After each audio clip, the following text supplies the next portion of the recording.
Blood News Updates. Mga balita ngayon, taguan ng armas ng NPA na diskubre sa Aklan.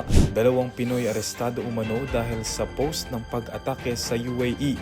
2 abandonadong parcel na diskubreng may lamang 136 million pesos na halaga ng shabu.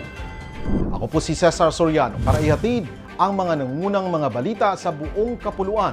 Ngayon, Na-recover ng mga tropa ng 82nd Infantry Battalion ng Philippine Army ang isang taguan ng armas ng mga natitirang miyembro ng Communist Terrorist Grupo CTG sa boundary ng Libacao, Aklan, Iloilo at Capiz noong Marso 14.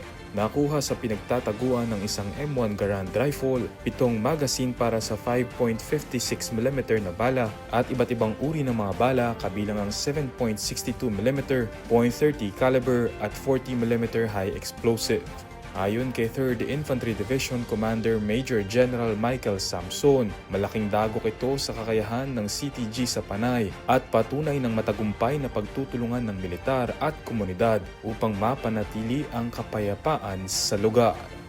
Iniimbestigahan ng Embahada ng Pilipinas sa United Arab Emirates ang ulat na umano'y 2 Pilipino ang naaresto sa Dubai dahil sa pagre-record at pagbabahagi ng mga video kaugnay ng mga kamakailang pag-atake sa bansa.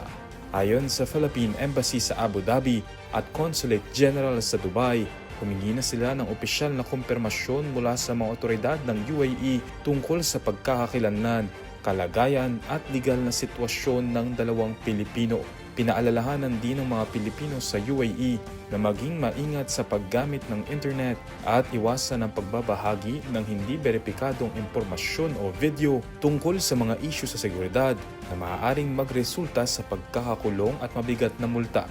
Batay sa ulat, kabilang ang 2 Pilipino sa 25 katao na umano'y naaresto dahil sa pagbabahagi ng mga video online kaugnay ng mga pag-atake.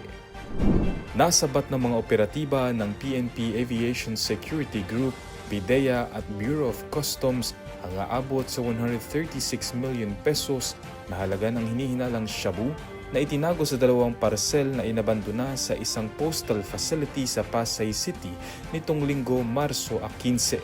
Nadiskubre ang mga parcel sa routine X-ray screening ng kargamento at isinailalim sa canine inspection at manual examination at na-recover ang humigit kumulang 19,994 na gramo ng puting kristal na itinago sa loob ng mga produktong may label na kape at tsaa.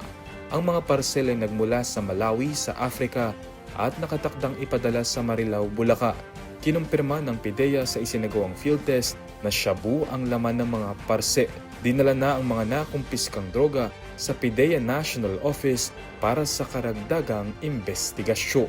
Para sa Kidlat News Channel, ako si Renzo Linon, nag-uulat. ako po si Cesar Soriano, kasama nyo sa bawat pagputo ng balita.